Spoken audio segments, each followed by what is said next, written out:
Okay, good afternoon, everyone, or good day, good evening, whatever time of day you're going to be watching this. Welcome to everyone watching the podcast and listening to the podcast.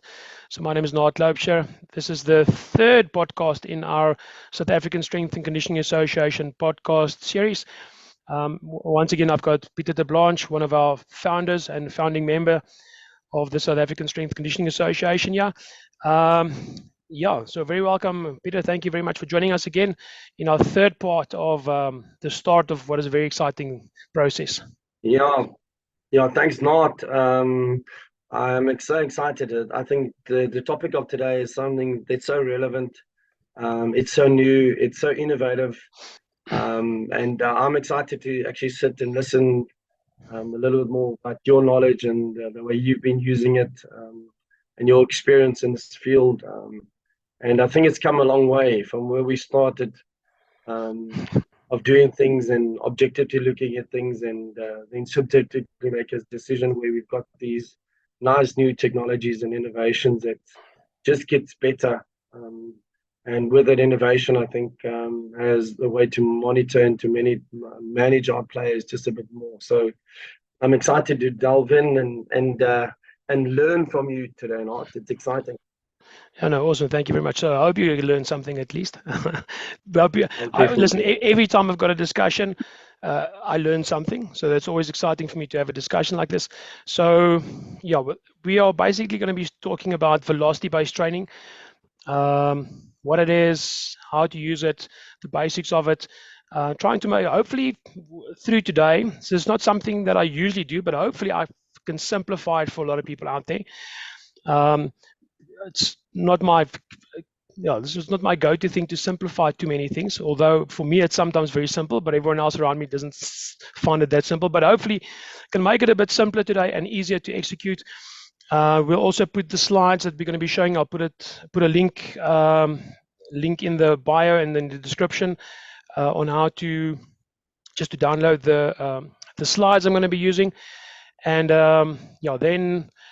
we'll put contact details in there as well if there's any questions. So we ask any questions. If you have any questions, ask any questions as we're going along.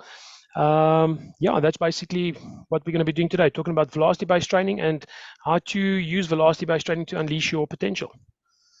Okay. Not just to come in there, and I think that's vital, and I think we discussed it a few times. For the listener, my go-to will always be, if you don't know, firstly, anatomy. That's important. That's number one. But secondly, science or physics, specifically in maths. If that's not your go-to, please make it your go-to. If you don't understand the basics of physics and how it works and how that influences your strength and conditioning program, please revisit it. Go and sit down. There's 1,001 lectures on YouTube of it explains certain concepts to you. But it won't make sense, all of this, if you don't understand the basics of it. So as an initial start, Matt, I just want to throw that in there, that if you don't understand, trust me, all of this is evidence-based. It's research done for years, but it won't make sense if you're not knowledgeable about certain elements in the strength and conditioning sphere or space. So 100%. Thanks, Naat. I'm excited. Perfect. Yeah, no, that's definitely very, very true. So just revisit. Luckily, the math is at the basic level. What we're going to be doing today, the math is not too difficult, but you must do the math and you must understand a little bit on the math and the physics, as Pieter has mentioned there, and then that'll make a lot more sense. You have a much greater outcome on knowing what to do and how to use this. All right. Okay, so without further ado, I'm going to start sharing the slideshow, start getting the screen up there. Righty. Okay, so Pieter, you can see the screen there, I'm assuming? Yeah, 100%. I can see that. Perfect. Let me just get into the slideshow mode, yeah. There we go. You should actually get a whole page to show your pedigree there, Not. It's like I've stopped doing that. Page. We can spend the whole day on all your certificates and stuff. I've stopped adding that into my bios at the moment. I just put the basic stuff. I've done it for a long time, amazing. But I've just stopped doing that for now. All right. Awesome. All right. So what we want to do is, starting off, so how to, like I said, unleash your potential using velocity-based training. So quite simple. So the first thing that a lot of people ask is, what is velocity-based training? So So me being involved with using velocity-based training as a way of measuring my programs, measuring the athletes, measuring lifts, getting feedback on that. I think the initial thing with a lot of people that I speak to is they don't understand what it is at all. I mean, even guys who've been in the industry for a while, they don't really understand it. And like I said, basically it's a metric that we use in strength training, and jumping, throwing, and in power training. So most of the time it's been used in gym type setups. It's also been used in medicine ball throws and jumps and plyometrics and those kind of things. So it's not just for deadlifts and bench and for heavy powerlifting type stuff. There's a lot of studies on and research being done on weightlifting. So there's a lot of there can be more research on this, definitely. So, but basically it's a metric, same as what you would be using a GPS system and a heart rate monitor for your endurance work. You can use a velocity-based training device to measure velocity in training, and that is a metric of how you're performing in your lifts. So we'll get into more details in the numbers and the math on what metrics will give us what in terms of that. So basically, if you look at it, one of the questions is, so why do we look at this? So one of the things, there's many reasons why you would look at this, but one of the things is for performance. So we want to see how well are you performing. So that's one of the whys. Another thing is we can measure the load, and we can actually determine levels of fatigue when you're doing this one. And at a very basic level, let's say, for example, if you also want to know if you've become stronger, that's one of the ways. So it's also a fundamental thing. With velocity of your barbell or your dumbbell that you're moving, you can see if you've gotten stronger without having to test a heavier weight. That's one of the ways. So if you are able to squat or deadlift or bench press or push press or power snatch or power clean or pull up or bent over row a certain velocity at a certain weight, so let's say 85% of your max on a squat, previous week you were able to push that at your best rep at a 0.5 meters per second. Right. Next week you're squatting again, you're at 85% again, say for example. This time you're able to push it at a 0.55 meters per second. Now 0.55 versus 0.5, small margin, but at 0.5 or 0.05 increase is where it starts to become significant. So in other words, if you did a 0.5 the 1 week and the next week you do 0.52, yes, it's 0.02 faster, but 0.02 is going in the right direction for getting stronger, but it's not necessarily a significant increase in your strength. So we're looking at an easy way to determine significant increase. So yes, 0.52, we know we're going in the right direction, we're going faster, but at 0.55, we know there's a significant increase in strength. So it's significant enough that is probably not, say, for example, the same percentage of strength that it was previously when you tested. So then you know you've got a significant amount of strength that's gone up without having to have tested or to go heavier. So this is a very simple example that I'm giving. So yeah.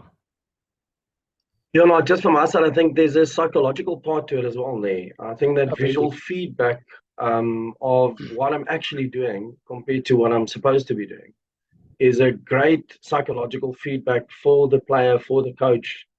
And like I said, we've always been doing strength training, but this is a visual feedback instantaneously of what my performance look like. Yeah, very true. And pardon me. So very true. So with that also, if let's use the 85% one rep max as an example again. You've got programmed 85% of your one rep max, you have to go for 3 reps. Okay.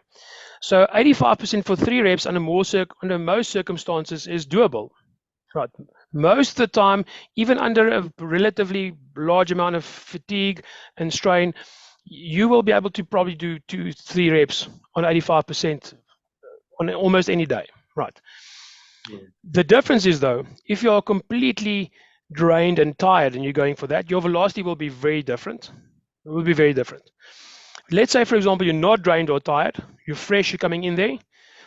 If you do 85% for 3 reps, and you get all 3 reps, 0.45, 0.45, 0.45. Immediately for me, that is evidence that you are slacking, right? There's probably nicer ways to explain this, but you're slacking off. If all 3 of the reps are not unless that was the outcome. But usually that, for me, that's not the outcome. I want performance, and if we are fresh, we're getting into 85% maximal effort on those reps.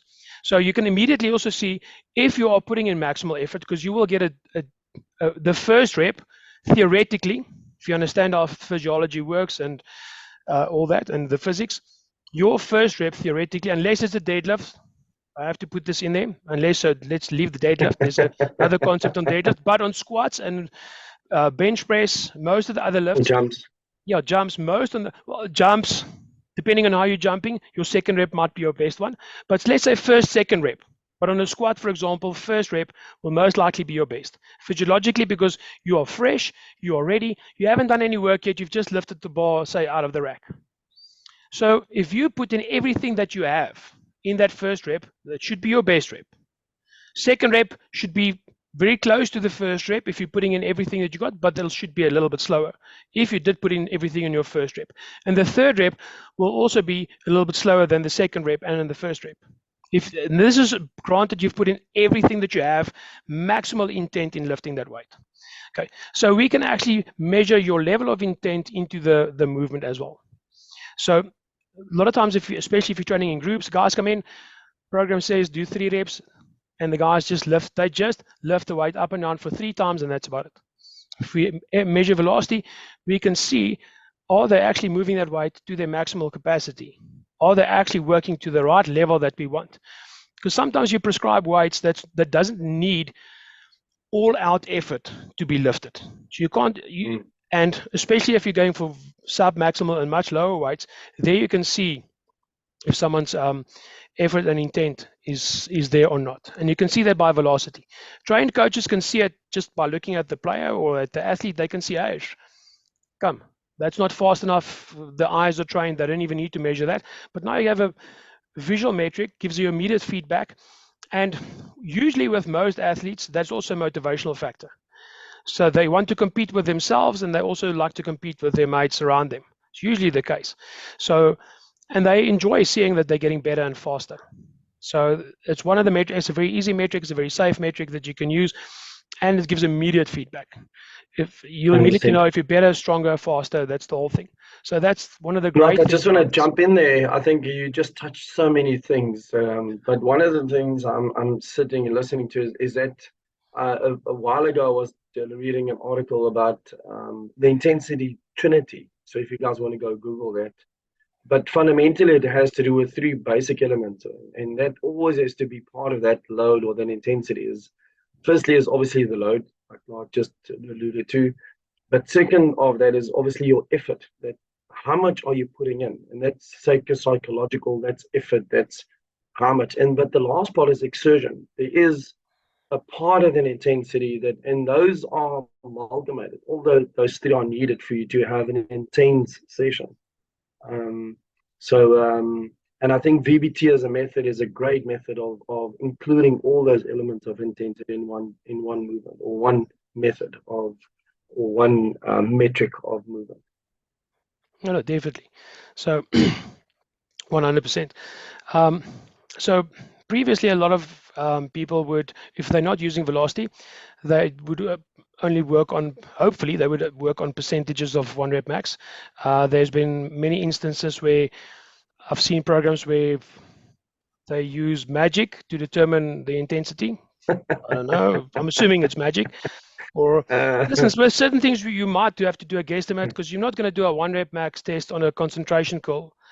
I mean, so certain things, listen, you put a rep in reserve or percentage, listen, 70% effort or something like that. But I mean, talking about primary lifts, your foundation of your program, there you would get the percentage, and if you add the velocity in there, you're just making it so much more accurate, so much better. You're getting so much more better results. Intensity is so much better. Everything just adds up to that.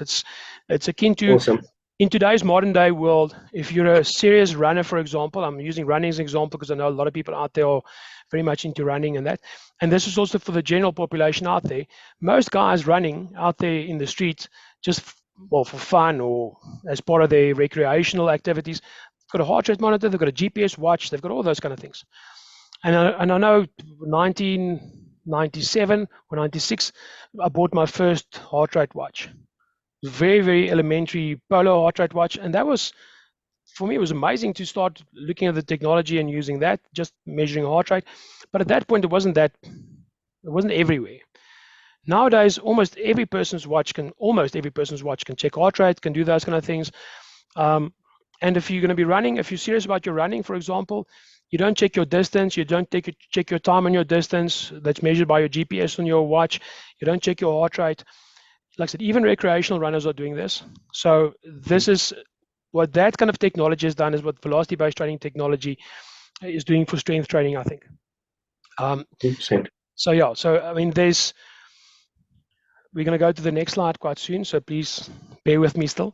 So there's actually a lot of the latest equipment out there, for general population in health clubs and things like that, like machine training. A lot of the machines have got a built-in velocity metric and force metric coming in there now. So this is getting into the general population now. So if you are in strength conditioning and you are not doing this, you are, or at least not using this in some way, somewhere, somehow, you are falling behind. It's quite simple. So you have to use it somewhere, even if you just use it for testing, but at least somewhere that this has to be used somewhere. Because I mean, someone's going to go to Virgin Active Planet Fitness and they're going to get it there even. So, and we need to stay abreast of the latest stuff, especially the things that work, that we know that's going to improve performance. And like velocity-based training has been around for a very long time. Just a lot of people don't know about that. So yeah. Okay, so enough boring stuff. Let's move to the next stuff. So yeah, so you'll see there, measuring velocity is the flash. He is quite fast, as you can see there on the little clip coming up there. So the next one is, why do we look at velocity as a metric in training? So quite simple. So there's a linear relationship between your weight lifted and your velocity.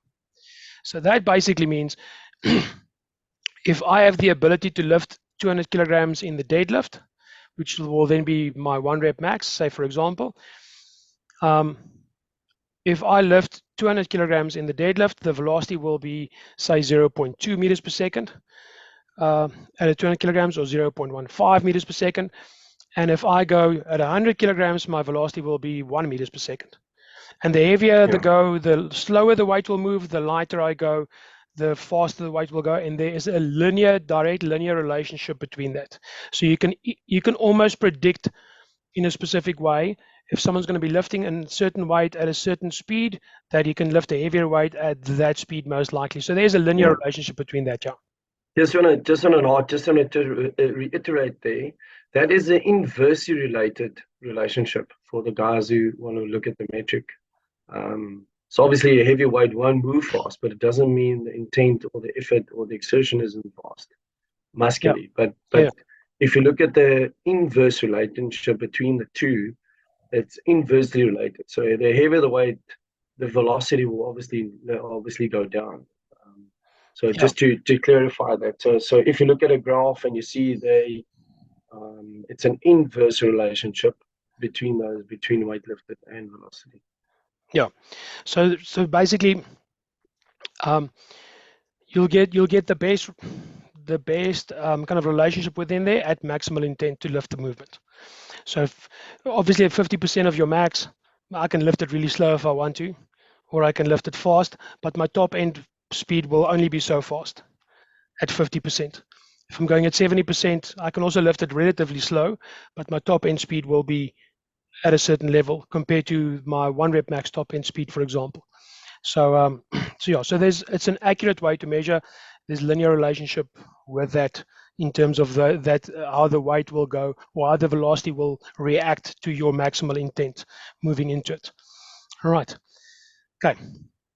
And we've gotten into some ideas on why we want to measure that. So we've gotten into some of that information already. All right. So then the next thing is, how do we measure velocity in training? So obviously, coaches who are quite practiced got a good eye for velocity. I've been doing it for quite a while, so some of the players that I've worked with and the athletes I work with, they'll know that some point if they're going too slow, I can sometimes within 0.02 to 0.05, I can accurately guess how fast he was moving if he was bugging around. and then we usually go check on the device and see how close I was to do that. So, but there's, with technology these days and cell phones, smartphones, there's numerous ways to do it.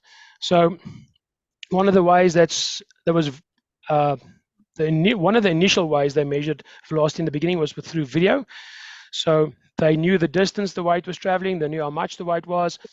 Then on video, they know that this video is measured, it works at this frames per second, so 30 frames per second or 60 frames per second, and then they were able to calculate the velocity that was going. And that's where, kind of like where it started. A lot of the tech is moving back to the video analysis again, because applications on smartphones are really good.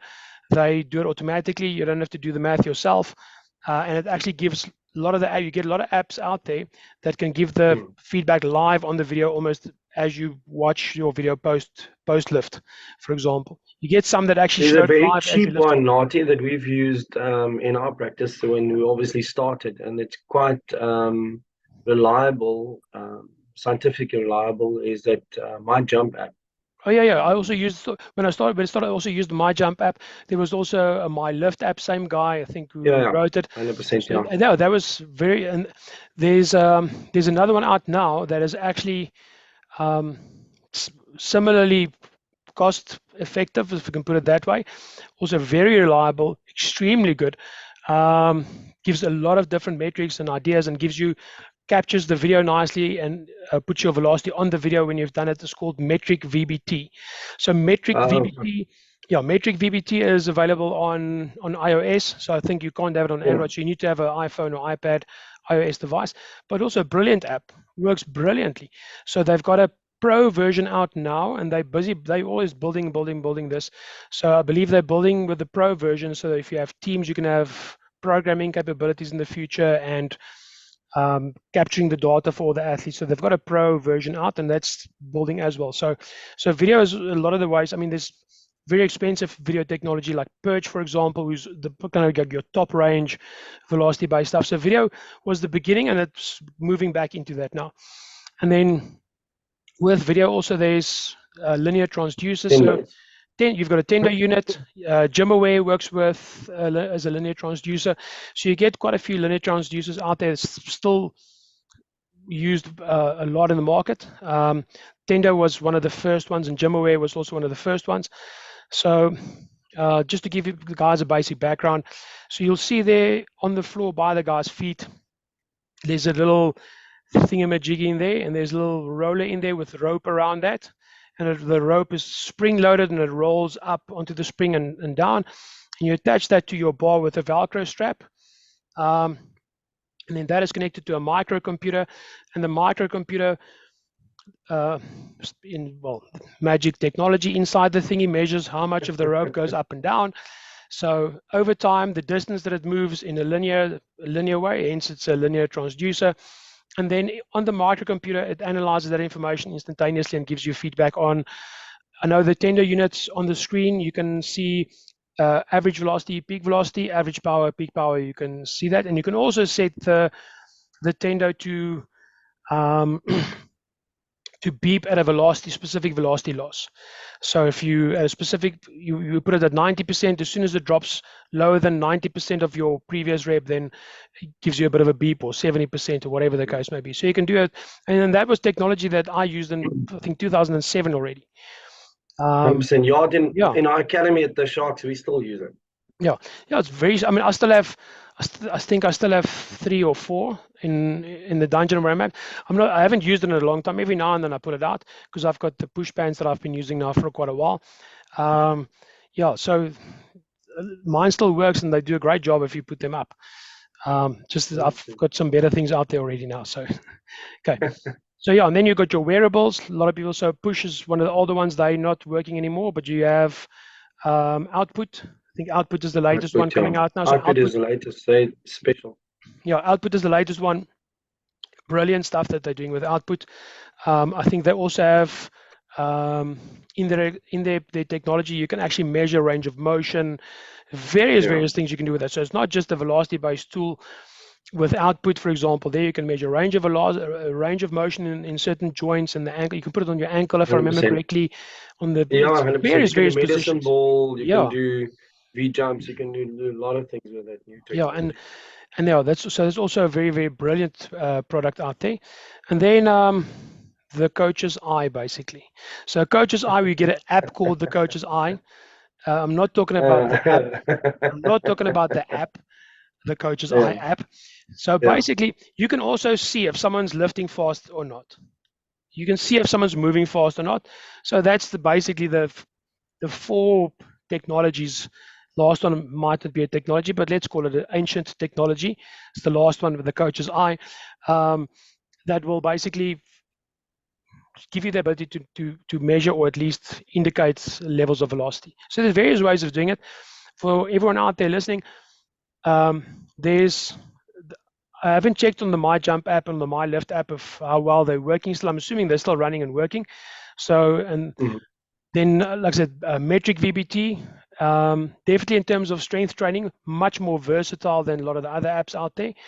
Yeah. Gives you great feedback. So I really work. I've got metric VBT every now and then. I use it, and that works brilliantly. So, and then with wearables, output definitely one of the things. And if you listen, if you're going for a high towards the high end budget, and you want to get the best stuff out there, that would be Output Sports is one of the things I would think is one of the better ones out there. And then if you want to go higher end than that, it'll probably be Perch. And there's another one that I forgot the name. So a lot of the colleges in the US uses those ones because they've got big racks and big groups coming in, and the video one for them is low impact, low risk. They don't have to move and exchange accelerometer, so they put just the camera on there, the guys are lifting, and it's a bit more seamless. But those are the two ways. I think at the top end would be the ideal way to move to use and measure velocity in training in the Yeah, weight. Naat, and just to jump in there, I just want to say again from the start, this is a metric. So that Yes. coaching on iron, I know Naat is making a joke or a comment about the coach, but just to say this is not a tool that you can just leave the athlete. It's not for you to go and sit in the office and someone trains by himself. I think that coaching eye is vital in the success of any implement that you use. There is still coaching, there's still instruction, there's still feedback. There's so many elements. This is just one metric that you could use, but just for safety and for measurement, it's you can never just leave them alone. But You are yeah, a coach. You're supposed to be on the floor. You're supposed to not sit on the apparatus and hope they're finished. This is where our greatest coaching takes place is when we have feedback on the system, yeah, very true. and this is the role of the VBT. Very true. It's a coaching tool also. You can use it as a coaching tool to help improve your athletes, but for that you actually have to coach and you have to be there and you have to push them through it. So that's a crucial thing. It's a very important point that you're making there, Peter. I'm in much of agreement with that. So that is definitely one of the things that has to happen. Right. So yeah. So it's not something you slap onto your athlete and then you go sit and have a coffee. You can slap it on your athlete and have a coffee while you put your eye on him. That you can do, but not go sit a coffee somewhere else while the athlete is training. Although if I've used this in remote training, I do some remote training, so where athletes aren't in the gym where I'm at. I've got a professional boxers that I'm doing that with, and I've got a guy who's a former national rower that I'm doing that with, and that I did that with. And if I ask them to send video footage for me, and I have a look at that, but I have had some guys with velocity-based measurements that they send me, that they've got a device. That makes it not very good for me if I can't be there. So because if I have to do remote training, which I don't like that much, but if I have to do remote training, then it does give me much better information. I mean, I can look at the numbers and the graphs, and I know kind of like what happened in the session, which is really nice. Mm. It doesn't make me feel blind in the program or programming the session. So great coaching tool, but especially Yeah. if you could be there with the athlete, even better coaching tool. If it's a remote thing, then definitely great to have if you can have that. Doesn't leave you blind in your session as such. So that's great, John. Mm. Right. Okay, so so we mentioned that at maximum intent, there's a linear relationship between the weight that you're using and the meters per second that you're moving it. So we basically, so now we've got that, but so what? What it comes down to is velocity is more sensitive to change in strength in your effort and fatigue. So if you're fatigued, like I said earlier, 85%, 80% of your maximum, under a good amount of fatigue and tiredness, you will still be able to lift the weight successfully for the amount of reps, most likely. So you still be able to get 3 reps. So it's not always an indication that because you were able to get the weights for the 5 sets of 3 or the 5 sets of 5 or the 3 sets of 5, however you went for it, just because you're able to get it doesn't mean that you're on form, right? So if we add the velocity metric in there, then we can see, okay, listen, for some reason at 85%, and you were there, you saw the guy lifting, for some reason 85% your metrics were very low today. You got a 0.4, first rep was a 0.4, second rep 0.35, third rep 0.3, and you had to grind a bit to get it. You got the 3, but usually it's 0.1 faster than that, for example. So we can immediately pick up really fast on the first set. You can pick up what's happening here. So either guys not pushing in with intent, and that's a lot of the times that happens. Guys not pushing intent, he's just lifting it through. If you know this is a highly motivated athlete, he's doing that, and on the second set, you push him and you ask him to drive harder, get more, and the numbers are still down. You know, probably some central nervous system fatigue there, or maybe, which would maybe because he didn't sleep well enough the previous night. Maybe his girlfriend left him. Maybe its exams have started. Those are all things that I have seen greatly affect velocity in a lot of athletes I'm working with. So bad night's sleep, whatever the reason, whether he went on a bender with his friends and he was the designated driver, because they don't drink, athletes, right? Then, or whether his girlfriend left him, or whether there's some emotional thing, or exam time, so he didn't sleep well. Those are all things that you can see in the velocity. Like I said, the guys are still hitting the weights, he's still getting the reps, but the velocity will show us, listen, something is up there. And then I can make a call. Listen, then I can make a call after I've spoken to the athlete, and this is once again in person. I can speak to the athlete, or if I missed him somewhere, I can communicate in some way and ask, listen, what's happening? This is what I saw was happening. If I couldn't catch it early enough, if I catch it early enough, and then I can make a call. Listen, we need to either get something recovery on, or back off on something, or listen, we don't have to back off. We're fine. We can go for it. Everything is still good, and we just keep an eye on what's happening in the following sessions moving through. So that's one of the things we can look at. Yes. I just want to add in there, just for the listeners, going back to the owners, the fundamental purpose of the reason we gym, or the reason we do resistance training, is fundamentally to teach the athlete to produce force. And those two metrics with velocity and weight is our if you look at physics, our sum is force mass times acceleration. That's the crucial part. So our outcome is force in whatever we do. That's our fundamental purpose, either through speed or velocity, or through weight or force. And that's where that relation comes in. So always don't lose sight of the goal. The goal is, whatever we do, we want to generate force, maximal capacity, increase and produce and enhance that ability. And that is our fundamental purpose with this metric. No, for sure. And because you have that very specific relationship between velocity and the weight that you're moving, you can accurately determine, or more accurately determine, at what level the guy is working at. Is he working at maximal level? Is it then intent that's the problem? A lot of the times I have, in my experience, I've seen a lot of the times, if I'm working with groups of athletes, it's very much intent in a lot of the times, and less of the times because of serious fatigue. Although it's great that I can pick up if it's because of serious fatigue, because then we can remedy this and we can manage the athlete accordingly. But a lot of the times, the guys walk in, they're not necessarily too focused, and they start lifting. And on the first set, I can see, listen, I say, what your, and I put the targets in there. So maybe they're at the bottom end of the target. And And then I just tell them, listen, I want you at 0.6 meters per second. 0.5 is not good enough. It is not acceptable, and this will be something that the guys in the dungeon have heard quite a few times. It's not acceptable to only lift the weight. It is acceptable to lift the weight at maximal intention and maximal speed that you can do it and maximal effort. That's the thing. It's not acceptable to just get the weight. So we need to get it with maximal effort. I'm not talking about when we are doing a stability movement or something like that. Once again, this is our primary movements. Not that we do too many stability things. Physios do that usually, but and the heavy lifting inherently will help stability as well. But like I said, it's not good enough just to get the weight up and down. It has to be done maximal effort and at the right velocity and targets that we're looking for to get the outcome that we want.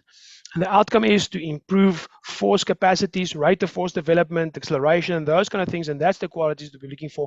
And if you're not, and unfortunately, we spoke about speed development, and I think in the next one of our next podcasts we'll go into a little bit more depth on that.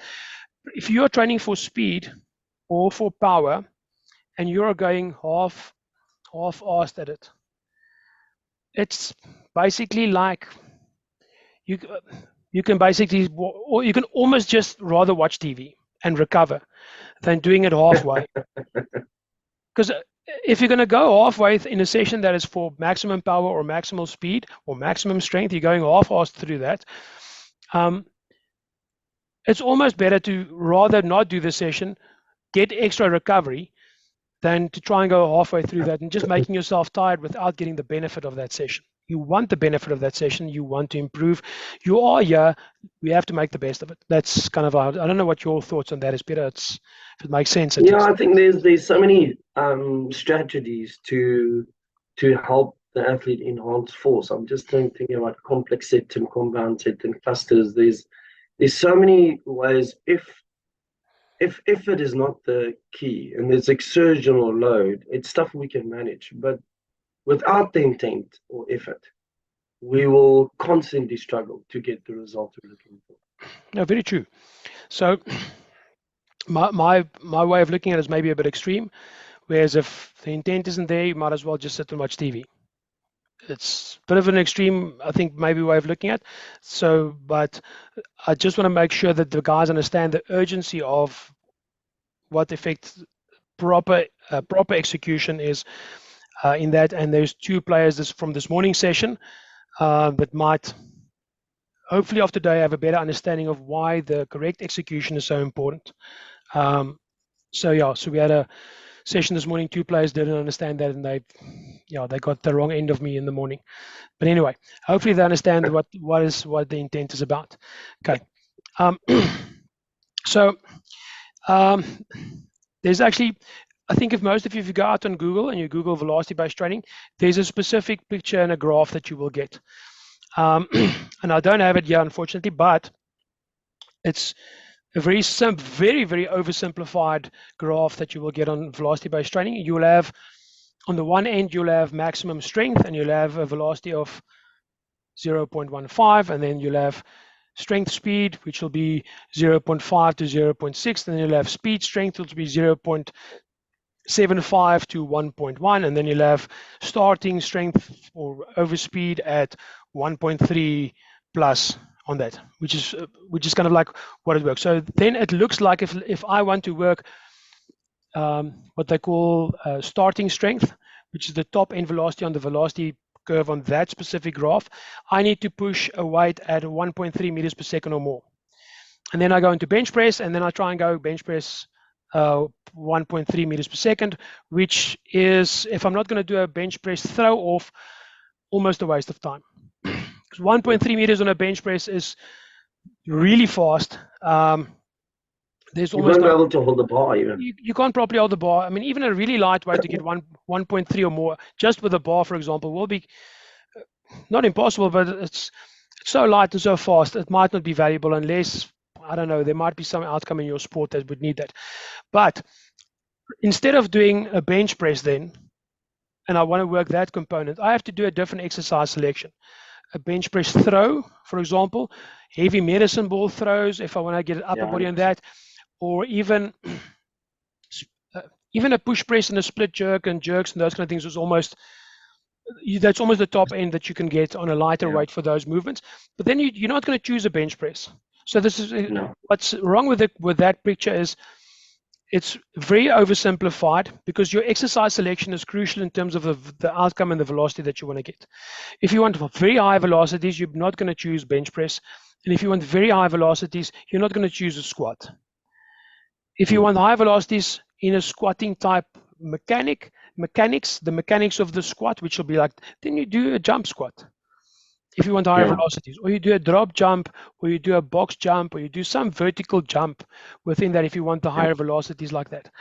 So you're not going to ask you a question. Yes. So on sports, like I'm thinking out of my head now, for typical racket sports, how would that apply? In terms of the velocity? The velocity, yeah. So obviously with racket sport, those are very high velocity torque. Angular velocity in those movements. And you just said something like a medicine ball or a release throw or I think like a scoop or a toss. Okay, would that then be the option? I mean, I'm looking at that far range of your velocity-based profile, like your 1.4. So racket sports, for example, I have seen this, and I think my eyes started bleeding when I saw it. You'll see guys take a dumbbell and they'll do like a tennis forearm or a backhand with a dumbbell. Most dumbbells, the lightest dumbbell you'll probably find will be 1 kilogram. Okay, I don't have 1 kilograms in the dungeon. The lightest I've got is 5. But let's say you're at a gym where there is a 1 kilogram. Even 1 kilogram will be too heavy for that, right? 100%. In terms of that, because if I'm holding the weight, so we might be going into a bit of a different discussion, but I think we might as well go into it. Sorry, I threw you off course there. But no. But we're gonna get for the guys out there, just to give a perspective 100%. Of what we're gonna get back into the velocity. If I'm holding a dumbbell, if you hold on 1 second, let's make it much more practical.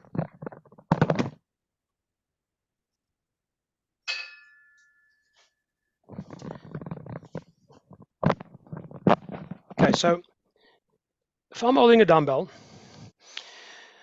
and I'm just holding it, even if I'm moving it a little bit, where's the force going to? Force is going down. So this weight is pushing straight down. That's where the weight is pushing towards. So it's pushing straight down. In racket sports, if I hold my racket and I'm holding it still, weight is still pushing down. But in most of you, tennis, squash, as of late, paddle, pickleball, the racket is not that heavy. It's not a kilogram. It's very, very light. It's less than 100 grams on some of them. Very, very light. So in other words, it's very high velocity that's going to be moving at, and there's the force of the racket is almost, the downward force of the weight of the racket is almost negligible. Okay. 100%. So if you are in racket sports, let's say, for example, let's keep it at tennis for now. So tennis is very much, if you've got a very strong forearm or a backhand that you want to put in, it's a full body rotational action from the ground up that you want to get. Okay. So you need to preferably have really strong legs, have a really strong back, have really strong hips.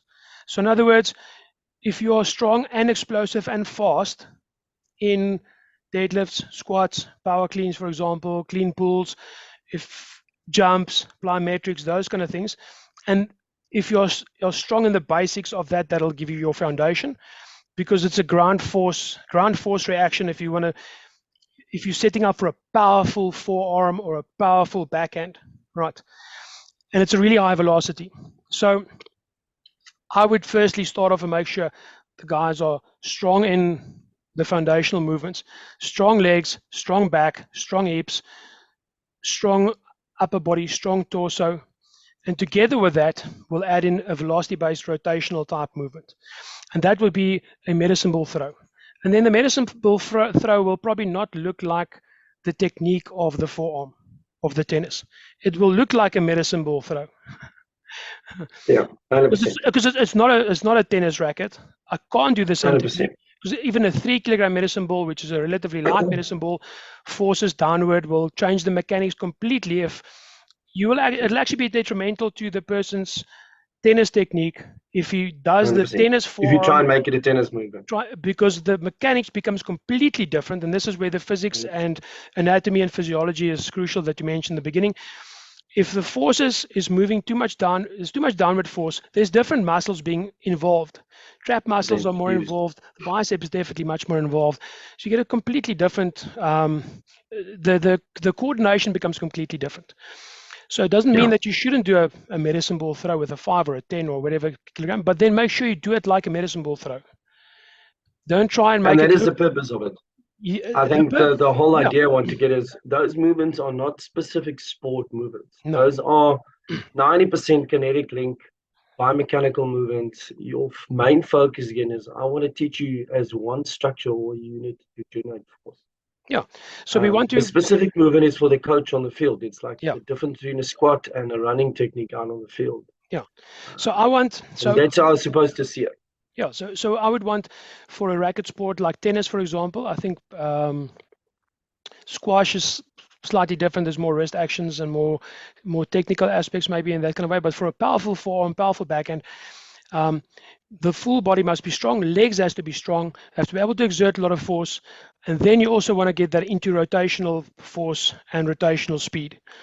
And you do that 100%. By doing. You can do that by landmine rotations. There's various rotational actions you can do with bands. If you have a proper cable pulley system, you can do brilliant stuff with the proper cable pulley system, because there's cable pulley system and this way and bands. You only have to hold the handle that's on the pulley, so there's no downward force. And if you're putting on that pulley, you can actually get it in the right force vector that you want. But then again, still it's under a high load, so you're overloading that rotation you want, and then it's important. Then you can start looking at velocities that will be much higher than 1.3, 1.5 meters per second on your average velocity. And then you're going to be looking at higher peak velocities if you have the right things to work with. And then it becomes a different round. But that's where medicine ball throws, landmine rotations, cable pulley rotations, various variations of that, wood chop type stuff, those kind of things. And there you can have quite higher velocities that you're going to be working with. And the loads will be different. You're not going to work with heavy loads on that. And we're going to get to that a bit later when we talk about the power max and velocity loss and powers type stuff. What a lot of people don't understand. Well, once again, if you understand the physiology and if you understand the physics, then it makes sense. If you don't completely understand that, it doesn't make sense in terms of power or power endurance as such, if you can put it that way. So right. Okay. Sorry, I deviated to a little bit there. Just 100%, but I think it's a good tangent. Good tangent we went on there. And this is also what you are not going to do a medicine ball. Hopefully, you're not going to do a medicine ball throw that's going to be 0.2 meters per second. That's the one other thing. So if I want a fast movement, if I want a fast rotational movement, medicine ball throw, brilliant. And then I want to try and throw that medicine ball that it bursts through the wall, or that I've thrown it over the field, or wherever it's going to be. Yeah, I want to kill that thing. That's what I want to do. Because otherwise, once again, it's not going to give the effect that you want. But so if I want maximal strength movements, it's going to be a much higher forces and lower velocities, I will use strength movements. I'm not going to use a medicine ball if that's my outcome. Medicine ball is for much higher velocities. That's what I'm going to do. So your exercise selection is very crucial when you're going with this. So you'll see here different exercises. I've given a few mostly strength examples where different exercises have got different velocity threshold or minimum thresholds. So minimum threshold is basically your 1 rep max or your failure velocity. So if you're doing a higher repetition set, that's usually the velocity that you would be failing at almost, or just before failure. And that usually correlates with your 1 rep max velocity. It's usually why if you go heavier, you can't make that rep because it's too heavy, and the velocity, and because the velocity is so slow, you can't get it anymore.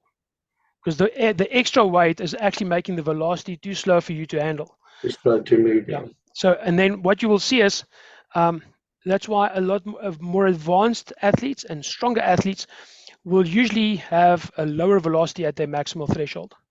So a top level power lifter will probably get a a 0.11, 0.1 meter per second deadlift. Might depend on his physiological makeup if he's a bit of a grinder, but he, whereas a beginner will probably fail at 0.25 on a deadlift. Because he just cannot maintain the tension for that amount of time. That's the one thing. And also, it just doesn't, a beginner doesn't have the coordination to lift the proper weight even. He's falling over his own feet when he's lifting the weight. So it's just not going to happen. As beginners' velocities are much higher. But this is an indication, so you can see bench press is at 0.17. Your back squat 0.25. You get guys that'll go lower than that. And this will once again have individual variances. Stronger, more advanced athletes will have different numbers and beginners will have different numbers. But this will give you, just to show you a prone bench pull, the 1 rep max is at 0.5 meters. It's half a meter per second on a prone bench pull. So if you're lying on the bench, bar underneath it and you pull. If you go slower than that, the bar will not go high enough. So you can lift a weight at 0.03 or 0.3 meters per second, but it's most likely not going to go all the way up to the bench. So it's, the rep won't count. So the mechanics and the type of exercise you choose makes a big difference also in terms of what you want to get out and what the velocities that you will get. So there's no one rule for everything, although it's very close, but there's 0.2, because you also can't do a power clean at 0.2. It's just not going to happen. You're going to get the bar to your knees, basically. So that's where it's going to go at 0.2. So yeah, just to show the different velocities. And then, so here we have velocity targets for maximum strength. So if you're working at maximum strength, a lot of guys have different ideas. I think majority of the people out there that kind of know where they know about strength and know how it works at maximum strength at above 85% of 1 rep max. So if you're going for really maximum strength, 85% 1 rep max is kind of like the bottom end. This is the bottom end where you're going to be working for maximum strength, because at 85% of your 1 rep max is usually where you're going to have maximal motor unit recruitment as well, from the first rep onwards. Lighter than that, listen, it'll still be heavy and you're going to do heavier weights and it's not useful, but 85% is kind of like 85% above where you get your maximal strength usually best from that. You're also not going to train 85% or above every day, so you have to program it properly. But here it'll show you on different exercises, squat for example, and once again you'll have individual variances. This was according to the studies that I've put there, what they have found with the athletes and the people that they worked with. So they have found in the population they worked with in the studies, squats is at 0.47, so 0.5, where your 85% is.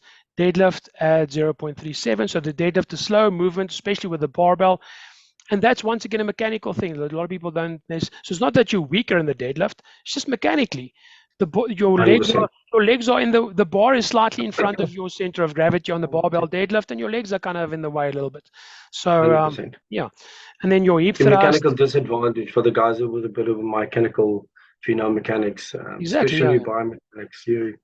In a deadlift, you are in mechanical disadvantage, and that's why the posterior chain gets such a big high load on a deadlift compared to the squat. For sure, yeah, no, that's 100%.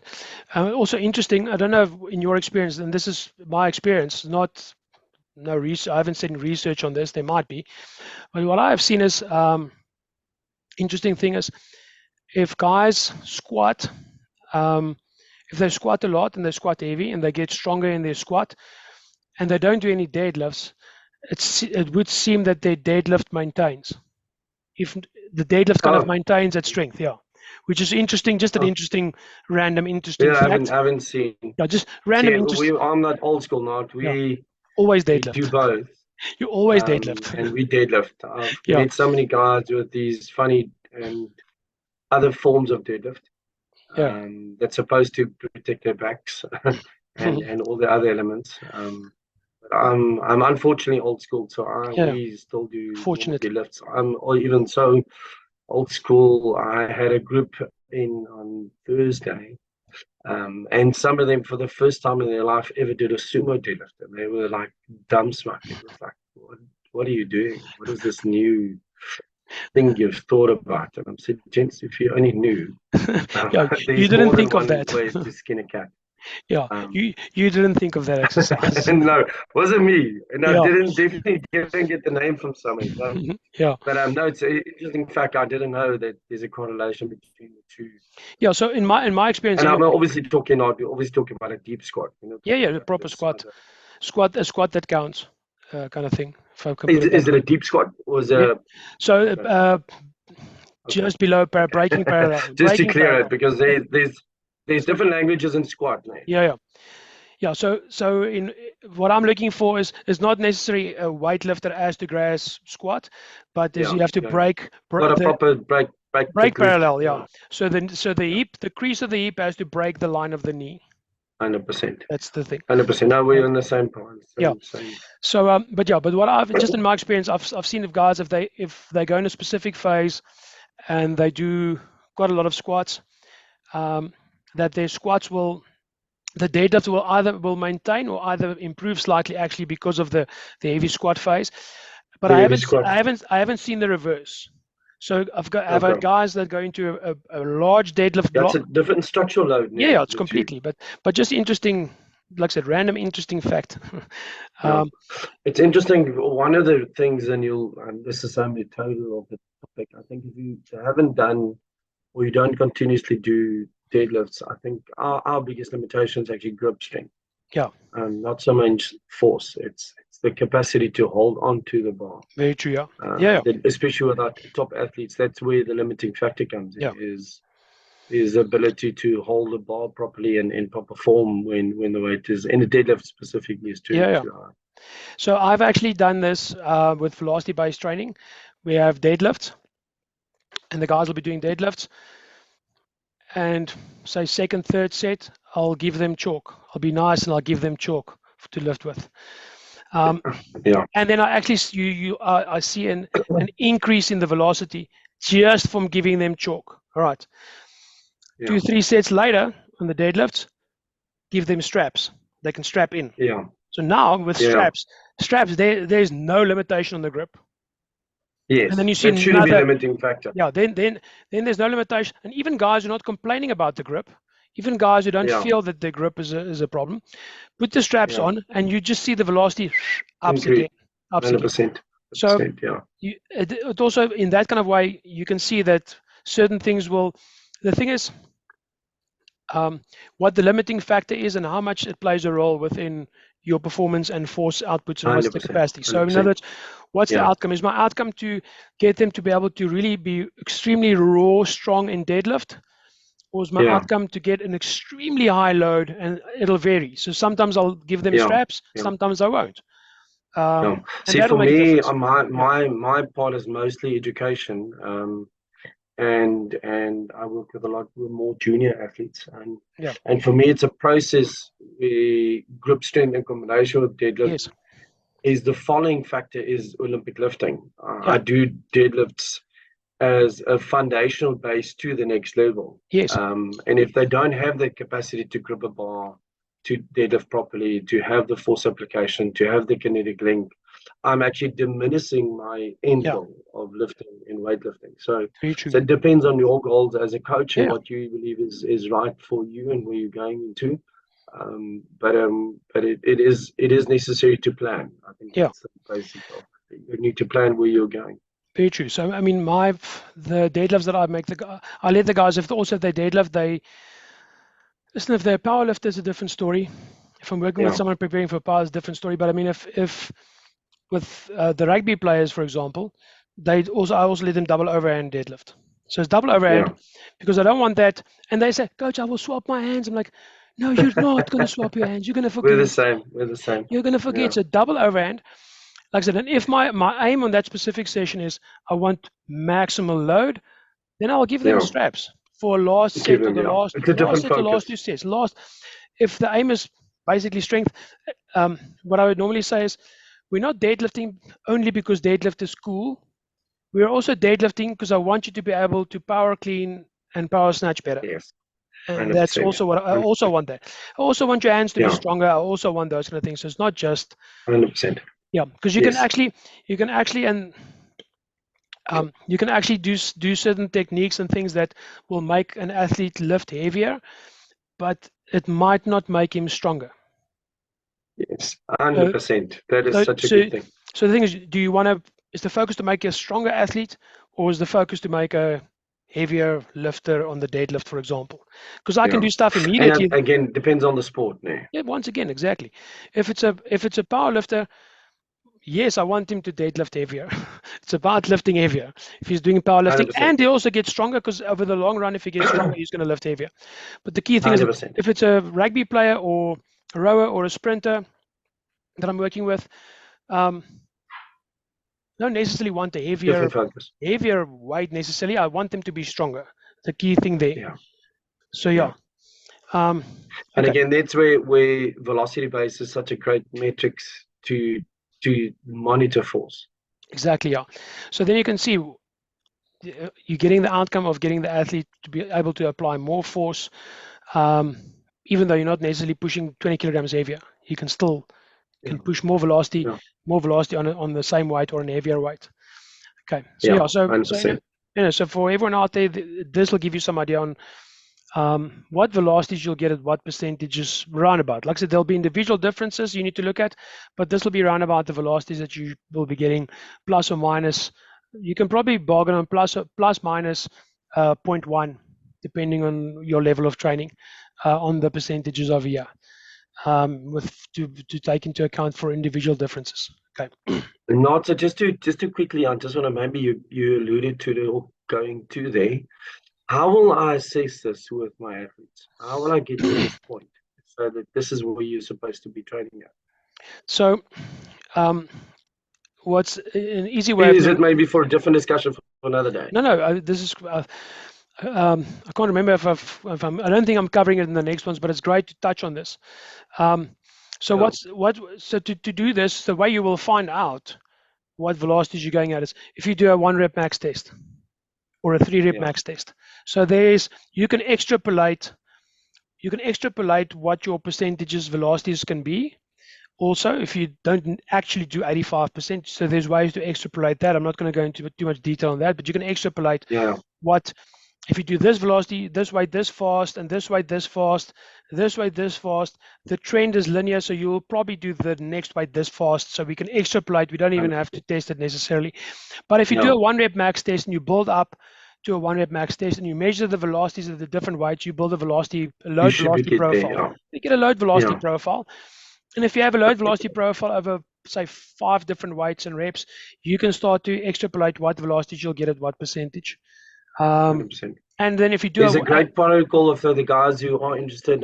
This is not part of the discussion, but Bosco, many years ago, did he was almost like the father of the assessment of how to build a protocol or this assessment or this profile for my athletes. But I think that's maybe for just one discussion is you need a profile. You need to see where your athletes at to get to these values and not talking just a thumbs up. And the simplest way is if you're doing a 1 rep max test or a rep max test, and you measure velocity on that, because then you can get a very basic load velocity profile, and then you can see, well, my 3 rep max, I was able to get this velocities, and then you can extrapolate what you'll get for your 1 rep max, what'll 85%, and so on.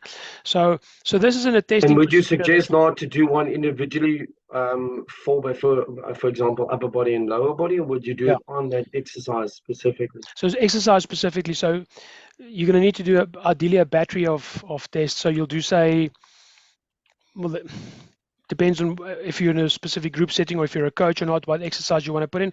So what I like to test: squat, deadlift, bench press, military press, weighted pull-up, power clean. Depending on how much time I get, I'll also add a power snatch. And then I usually from a military press or a strict shoulder press, I'll work at percentages of that for a push press. So I think, if I remember, 130%, if I'm not mistaken, of the shoulder press will be kind of like close to the push press weight. The push press. So then I've got a few, say 5-6 exercises that I test, and I try and get some velocity on that, and then I do that. And I also do a jump. And use that almost as a reference for your profile of your athletes. That's basically, that's the simplest, fastest way, kind of to do that. So you're not going to spend 3 weeks testing. Cool. Because not everyone's. But even on that said, Naat, I think that's also alluded to that, but I think it's important also that in the velocity-based, almost every training session is a test. It's exactly that. You can immediately see where someone is at, because your 1 rep max, there will be fluctuation in your 1 rep max, especially at higher loads of training and different phases of the season, if it's in season, pre-season. So the 1 rep max will fluctuate to a certain extent, and that once again comes down to a good indication is, yes, the athlete was able to do the 3 reps on 85% prescription, but even better is he was still able to get the velocities at 85%, so we're in a good place. Or listen, he's even trending upwards, in season trending upwards, even better. That's what we want. Getting stronger. That's what we want. We want them stronger in season. So this is a very good way to manage the athletes and get them stronger in season, as opposed to I hate this word, as opposed to trying to maintain in season. 100%. Because that's maintenance is for dead people. Yeah, so that's also the one of the benefits that I've seen with velocity. But it's always been my philosophy. I want the guy's strength to improve and the power to improve as the season progresses. It's not 100%. Always easy, but I want that to happen. Yeah. Isn't that the purpose there? But I mean, but the literature and a lot of the students that I work out there, so if I'm speaking to them about in-season programs, they say, well, maintenance. I'm like, why the hell would you want to maintain? Yes. And why? So what is it? I understand that the book says you have to maintain. But why would I only want to maintain? Or, I mean, if you're trying to... This may be a philosophy thing, but the coaches out there, I think, has a different view. For me, it's simple. It's like putting your arm in a cast. That's maintenance. For sure. It's definitely not going to look the same afterward, but conscious, continuous exposure should have improved performance. Exactly. It can't be maintained. You can fluctuate in volume and intensity, but you can't fluctuate in effort and level and improvement. Yeah. So the key with this is the velocity-based work. For me, it just gives me an extra metric and tool just to manage it so much better, and to be able to get to that outcome. That's important. Alrighty. Okay. So moving over to power. So we've spoke a lot about maximum strength, and the previous one was the velocity, your velocity thresholds and targets for power. So if you're doing power exercise, and you'll see here the exercises will be different. I'm not going to use a squat for power. I'm not going to use a deadlift necessarily for power. But exercise selection, that's where the different exercise selection comes in. And here we're also talking about the weightlifting movements, or Olympic lifts, what a lot of people call it. So if I talk about weight, just for reference, if I speak about weightlifting, I mean, when I'm talking about weightlifting, it's the weightlifting exercises, the clean and jerk, the snatch, and the derivatives of that. When I'm talking about weightlifting, yes. I know if you go on the internet and you speak about weightlifting, they think it's bicep curls and everything that's to do with weight. 100%. That is weightlifting. It's not weightlifting. But the sport of weightlifting is clean and jerk and snatch up. So that's how I work with it, or talk about it. And the weightlifting exercises, you get a lot of variances in weightlifting exercises in velocity, and that's because of different skill levels that you're working with athletes and the different mechanics. So you have different mechanics on different athletes and different skill levels, and that creates a massive difference in velocities that you will get. So you get a guy with longer arms, shorter legs, longer torso, shorter torso. That all makes a difference on the velocity. So if you're measuring velocity on your weightlifting movements, just understand that if you are not at the norms as such, it's not necessarily a bad thing if you're not at the normative values. There's a big variance in the normative values on the weightlifting movements, purely because of the stature of weightlifters versus the stature of a rugby player, the tall player, short athlete. Makes a big difference. But this will give... And the technique, I think that's some of the things. Technique to be able to do these weightlifting movements effectively. Very true. Takes time, takes experience. It takes... And this is very unforgiving in terms of technique. Your weightlifting is very, very unforgiving in terms of technique, because you will, if you take a beginner and measure the velocity, say just on a hang power clean or even a hang clean pull, and they're very much a beginner, they cannot consistently perform the lift the way which is ideal. So you'll have a big variance of up, down, and different. One rep will be really fast, one will be much slower, you'll have a lot of variance.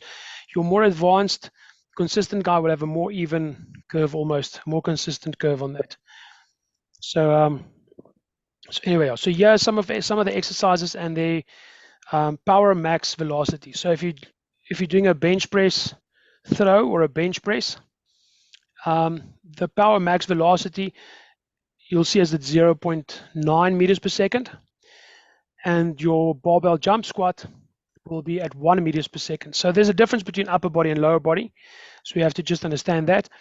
And then you'll see also your barbell jump squat, the 1 meter per second threshold will typically be at 50% of 1 rep max of your squat, but the range will be between 40 and 60%. Once again, you get individual variances there. And then same with the bench press throw, that'll be 45, 55% at your 0.9 meters per second. Your power clean, the power max or your 1 rep max on a power clean. So usually if you look at stats for a power clean, you look at the velocity that someone has done. If their average velocity is at 1 meter per second, they would usually have succeeded in the lift. It usually gives enough velocity to actually catch the weight. And that's usually typically around that velocity where your 1 rep max on a power clean will be. Once again, taller, shorter athletes, longer athletes will vary, but it's usually in that vicinity by variance of 0.1, 0.15 meters per second plus minus, where you will find that. So, but you can safely say if someone lifted a power clean at 1 meter per second and they failed, that it was probably technical that they failed and not because of power or strength. So it was a technical failure, not a power or strength failure, if they lifted average velocity of 1 meter per second. So same with the power snatch, also that 1.5 meter, once again individual variances, but kind of like that. And then there's some speeds that your elite weightlifters will get as well in terms of their power max or at least the 1 rep max competition velocity and so on. Right. Okay, so if we move on to the next one. All right, so velocity feedback variables. We've touched on a lot of this. So we've touched quite a few things on this. So the feedback variables that you work with. So you can decide how you want to give feedback on this. You don't necessarily have to give immediate feedback all the time, although certain lifts, it's better to give immediate feedback and certain lifts not. So usually in most exercises, it's not too technical and not too fast. If you can have on a squat, for example, or a deadlift, every rep gives you get a visual feedback on how fast it was going. That's really good because that gives you a bit of a competitive feeling on what you have to hit the next rep at that velocity. You have to hit the next rep at that velocity. Exercises like jumps, not always practical. Sometimes it happens too fast to get that feedback and to react on that. So you might want to do it after the set, for example. But a lot of the basic movements, you give velocity feedback, ideally, if you can give it live. It's really good. It gives that competitive and incentiveness, incentive on the athlete to perform and to really push himself to get that the forces and the speeds going. So motivation plays a big role. So velocity-based training, like what motivation you will get. So we're looking at intrinsic motivation versus extrinsically motivated athletes. So intrinsic motivation, athlete usually prefers visual feedback. So they motivate themselves. Intrinsically motivated athletes, guys that they are internally motivated. They don't necessarily need a reward or someone to tell them how good they are. They are internally motivated. And the visual feedback really gives them a good motivation because while they're in the set immediately, they see that and they are probably going to push themselves inherently as they go along with that. And then what they have also found is that the more extrinsically motivated athletes would prefer more auditory feedback. So in other words, the coach telling them maybe the number that they're eating and afterwards they did great, they did really well, those kind of things. And that's where the velocity-based training can really help you as a coach as an additional tool to come with that. So same with it. Together with that, there's encouragement. You can give verbal cues.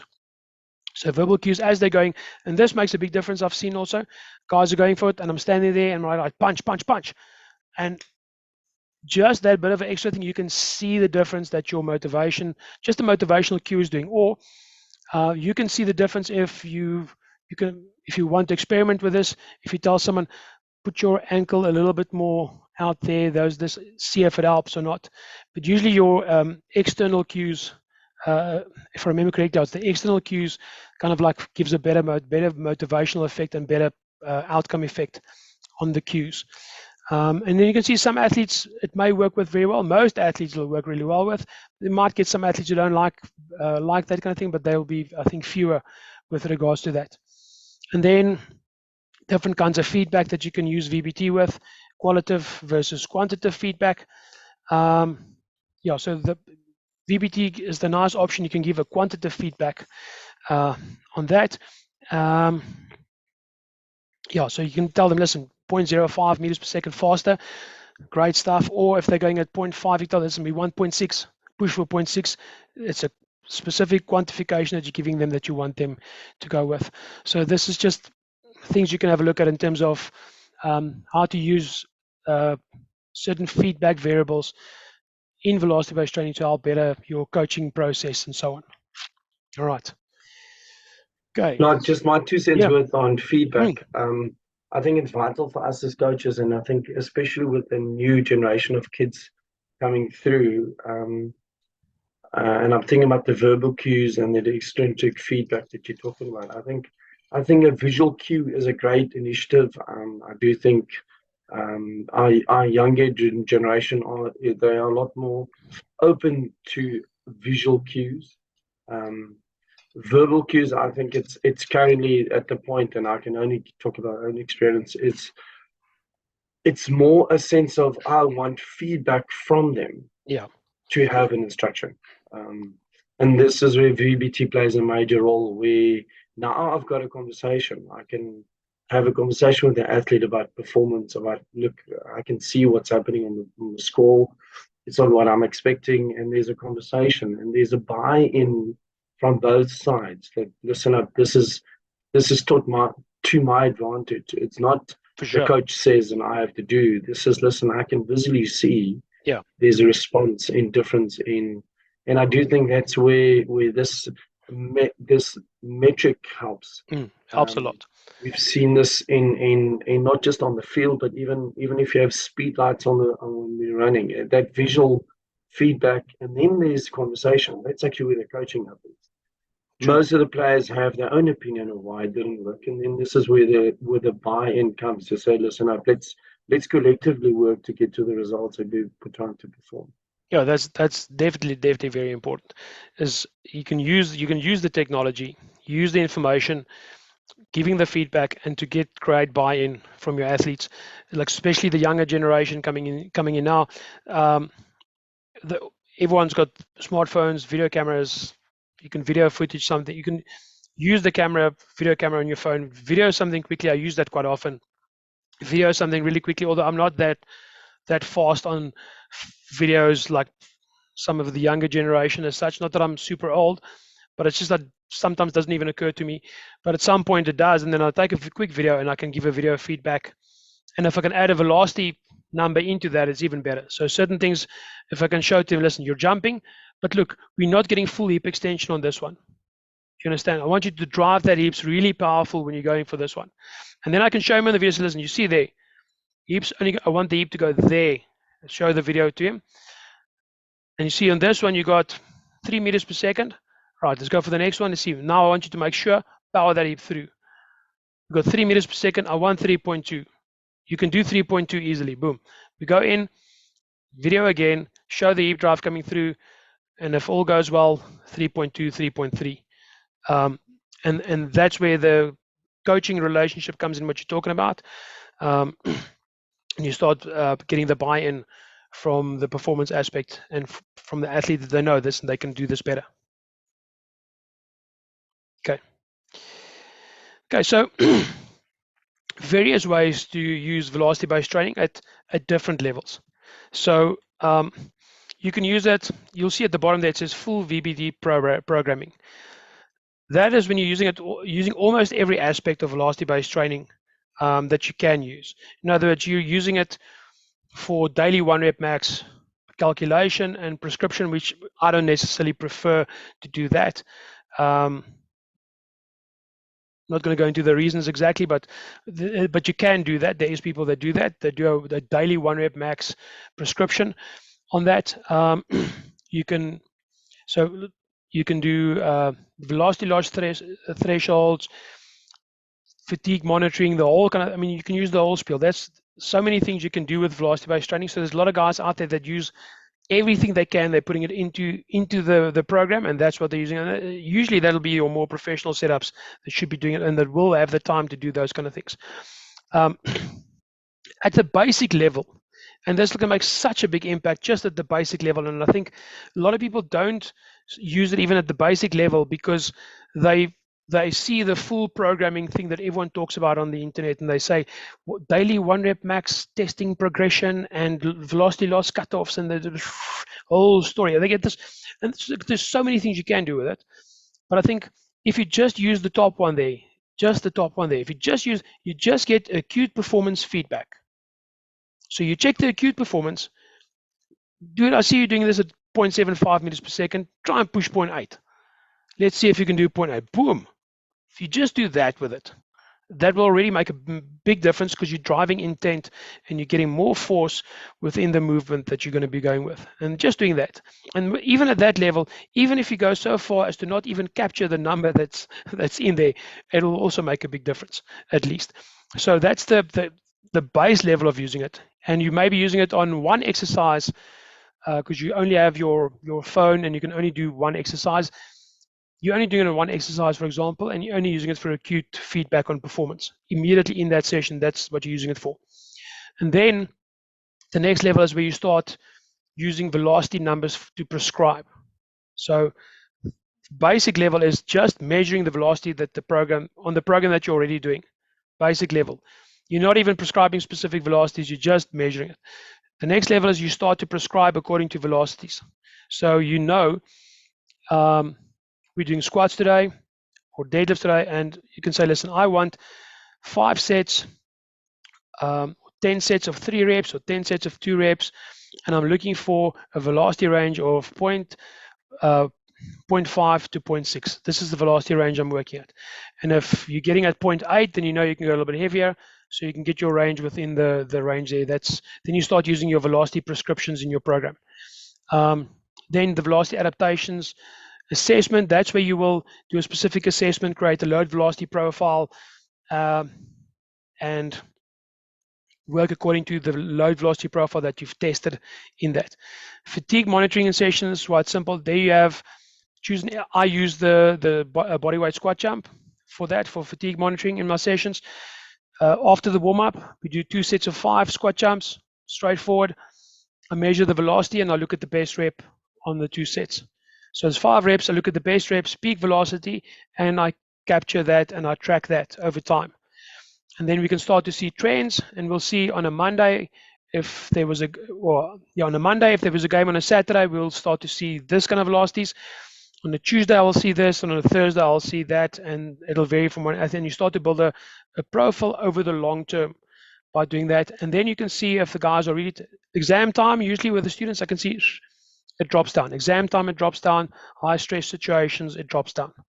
All right, so that's fatigue monitoring. So you're using that at a basic level. You can use it in various exercises, but the squat jump I've found is relatively sensitive to fatigue levels like that in a very accurate way, especially on.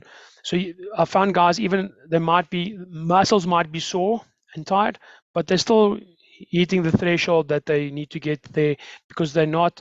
The central nervous system is not that tired or fatigued or that strained.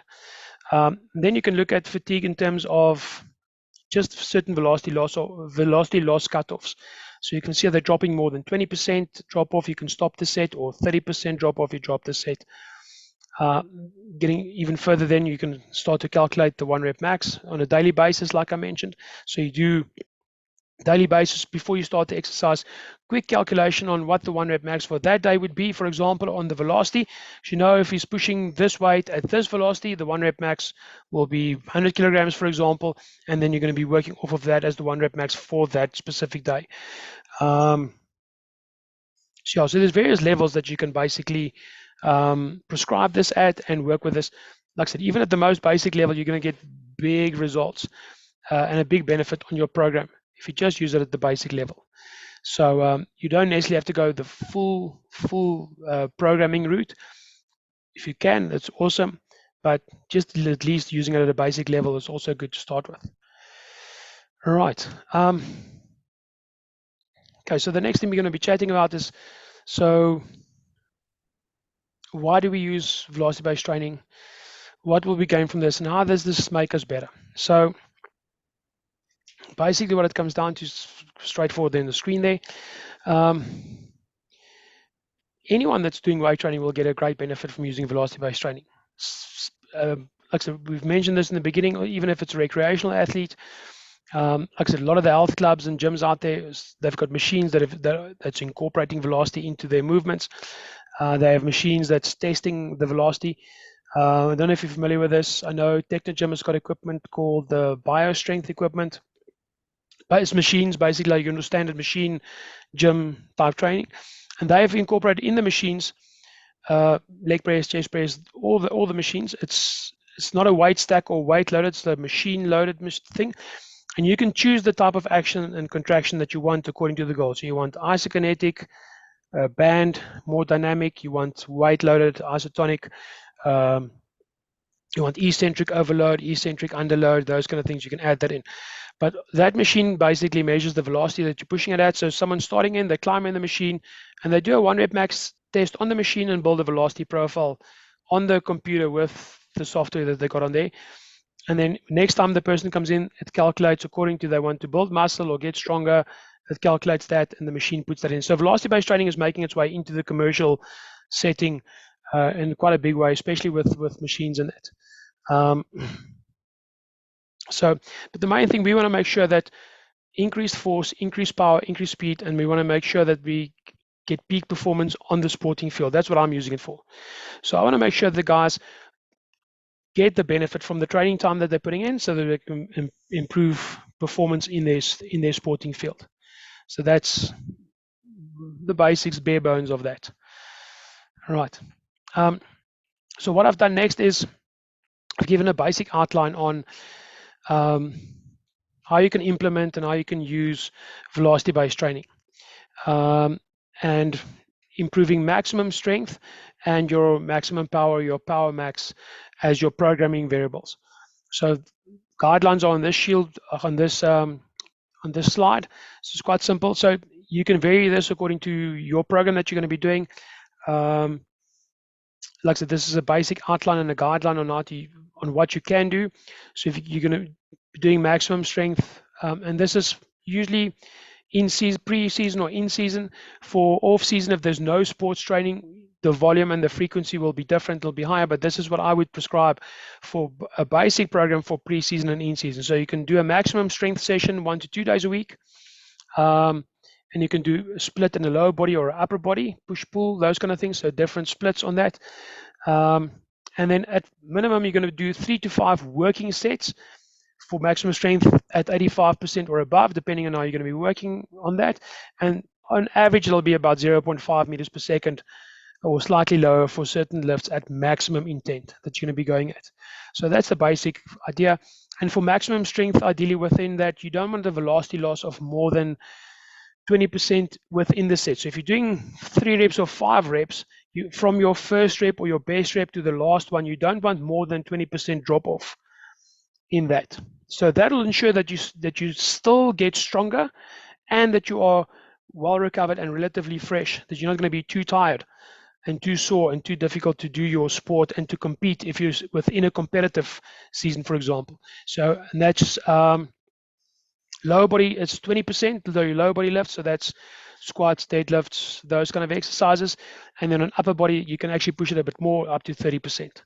So 30% velocity loss on upper body and 20% velocity loss on lower body. And within in season and pre-season, that will ensure that your fatigue levels are not too much, and you should be well recovered enough to do the following day session and to compete in that week. Power max. And So Naughty, just to jump in there. So that percentage of the 20% velocity loss, for the guys, there's lots of research about it. What is the most effective? Because you can obviously look at numbers below 20, but statistically, the research has showed that anything below 20% is actually not applicable. So that velocity loss, otherwise it might you're looking at 5 or 2 or 3%. It's not significant enough to have a loss. Yeah, the stimulus. So that's where the values of lower body 20 and 30 comes from. Yeah, the stimulus effect, and especially on the volume that I've prescribed here, the stimulus effect on the volume that's here is not going to be, because like we mentioned before, my outcome is I want the guys to be stronger as the season progresses. It's not just to maintain, and I definitely don't want them to drop off in strength or performance. So we want to make sure that it gives enough stimulus that they can get better and stronger, and also enough stimulus that they're not sore and not well recovered, or not well recovered enough on the day of competition or for the next sessions and so on. So yeah, so then power max or power training, quite different. So also 1 to 2 days a week, you can do a similar kind of split like that, similar working sets. Velocities will be different, as you would have seen in the previous slides as well, and in this one. With power work in season, you don't want a velocity loss of more than 5%. It's difficult to get that because from one rep to the next, you're still below, and then the next one you may be at 6 or 7%, but at least that's your cutoff. It's not going to be exactly 5%, but the threshold will, you set your threshold. Some apps have got a threshold you can set. You set your threshold at 5%. So as soon as it goes above 5%, you kind of cut it off. So what I would normally do is, if it's say squat jumps and things like that, it happens quite fast back to back, and the live feedback is not, it's fast, but sometimes your movement is a bit faster. So I would normally give, and especially taking into account intent, so we'll do a weighted squat jump, for example, and I put a 5% velocity loss threshold in, and on the 4th rep, for example, or the say 3rd rep, 4th rep, it flashes red, which means it's below 5%. I usually tell my athletes, if you see the flash, you hammer the next one even harder. And if I get 2 consecutive red flashes that's below 5, I stop them usually. Because sometimes it's just a question of they must push the intent and they get it up again a little bit. So just to make sure that the intent is there. But sorry, not just to interrupt you there. So that if you look at that, and just a question, your percentage there, you said obviously no 0.9. If you look at percentage-wise, around about what percentage do you think would that be of your 1 RM to get this velocity? So if you're doing squat jumps, for example, will be around about, most people will be about 50% of their 1 rep max, but it will range from 40 to 60. Right, I think I've got it on one of the previous slides there. And then if you're doing bench press throw-offs, as an example, that'll probably be at about also 50% of max. But 40 and 60. I think that's a bit. It's a little bit lower, 45 to 55, not up to 60. So slightly less in percentage, but 5% less, I think, in percentage in total. It'll be around about there, and then you will get that. That's just the point I want to iterate there. I think these values, if you look at the general population of what we're talking about, high performance and improvement, you'll see it in most of the research. It literally took from 20 or some 30. But to get the forces that we're looking for, in my opinion, anything below 40, you're actually wasting your time. The weight is just too light to get the force we're looking for. And once again, it's exercise selection. If you're doing squat jumps, that percentage, bench press throws or push press, cleans, a jump shrug, those kind of exercises, clean pulls, those kind of, 100%. Medicine ball throws, you obviously do not have a 1 rep max for medicine ball throws, completely different exercise. So you choose your exercises for the very specific outcome that you want. Medicine ball throws or different kind of plyometrics with different angles, lateral jumps, those kind of things, there's not a 1 rep max on that. You just jump and throw the living crap out of it as fast as you can. You want the top end speed on that, and you want quick foot contact if it's a specific thing like that. But on the exercises that we've shown here, you're using a squat percentage and you're using a bench press percentage. And like exactly what you're saying there, below 40%, it becomes, it's something different starts to happen. There's not enough force to really generate. Different fibers get activated and those kind of things. You will also see if you're measuring velocity. So one of the things you want to see it is if the guys can see my hand over here, you want to see, if you're looking at the graph of the reps, you're going at maximal intent, you will see a downward slant in the graph. Now, depending on how many reps you're doing, it'll be steeper, and depending on how heavy you go, it'll be steeper. If you start to go it's usually at about 80%. So if you go below 80%, weird stuff happens on the curve. It doesn't go that, you don't get that proper drop off as such. It goes more flat, and at some point it goes up again and then down again, because below 70%, it's not, the force is just not that at that level that it can give that consistent activation that you need to. That's something that happens. So on lighter weights, you're going to get a different look of your curve of the reps. So your fastest rep versus your slowest reps on very light weights. So and especially like below 40%, those of you who have done light weights to very high repetitions to close to failure, at some point you're really fatigued and the weight's moving. But if you just put an extra punch in there, you're going to get 1 rep again that's going to peak up again, even though you are tired and it's there. So that's what makes it different, I think, in terms of the percentage of at low percentage of weights. So that's why the Power Max has to be at a substantial weight. You can also test specific exercises, your Power Max. So I do a load velocity profile on jump squats with a bar, and I start the guys on 20%, on 20 kilograms, for example, and I'll let them do 5 jumps. Then we go to 40 kilograms, 5 jumps. And depending on how strong they are, say 60 kilograms, and I'll do 3 jumps. 80 kilograms, 3 jumps. 90 kilograms, 3 jumps. 100 kilograms, 2 jumps. And we create a load velocity profile to see how they react against different loads and what velocities they're getting. And then I'll usually stop them when they get to a weight where they can't go above 1 meter per second. So I get their 1 meter per second weight on the squat jump. And then I know that's their Power Max weight. I don't even have to necessarily work at a percentage of their 1 rep max to do that. But if you don't want to go through the test, work on a percentage of your 1 rep max. And if you're measuring velocity, you can see, well, this guy's going at maximal effort and he's getting 1.2, 1.3. So we must go heavier now. You don't have to go a bit at a heavier weight to get the 1 meter per second threshold that you're looking for. So that's the beauty also of measuring velocity. Yeah. For the guys who want to read a little bit more about that, specifically the percentage that Naat spoke about, and that forces, there is lots of research going out on the rate of force specifically at nothing or all rule, and rate of coding and motor unit recruitment. And fundamentally, that light load that Naat just spoke about has to do with that capacity or the muscle and the neuromuscular system to activate that full muscle. So there is science and there is stuff out there that you can go and read. There's a lot of information about this topic. But the fundamental is you need to step in there, expose yourself to it, learn as much as you can, implement it, and then learn as you go along. Very true. So once again, revisit for the guys who are really into this. If you go revisit the basic physiology, basic anatomy principles, and the physics, go revisit that. You'll see where it works. The muscle recruitment, the all or nothing principle, those kind of things are all crucial.